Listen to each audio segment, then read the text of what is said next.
How to make La Hoguera Major on KineMaster. Take your video, add color inversion, set the mode to 3.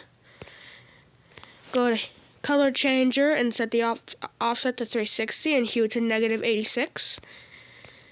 Change the mirror to reverse. Set radius to 59 and strength 9.